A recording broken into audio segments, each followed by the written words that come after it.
Dito guys, ito yung tinatawag na tracer guys.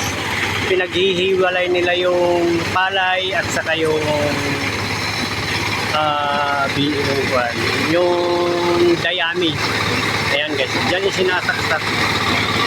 Tapos yun yung palay guys, lumalabas, palay na.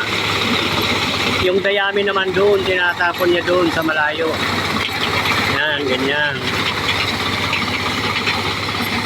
Yan yung bagong gapas guys, yung kahapon, di ba may naggagapas yan. Yan yung kunya, tapos yan yung tinatawag na tracer dito sa amin. Ito yung mga tauhan niya. Ayan. Ito yung mga palay na nakuha na guys. Hiwalay na. Yan. Yan yung mga palay.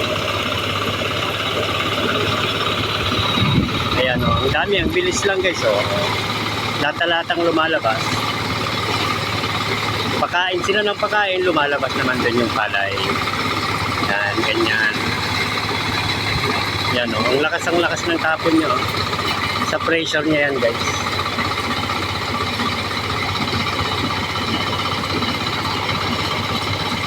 Ang hatian naman dito guys is yung parte ng tracer, yan ang paghati-hatian naman ng mga may-ari ng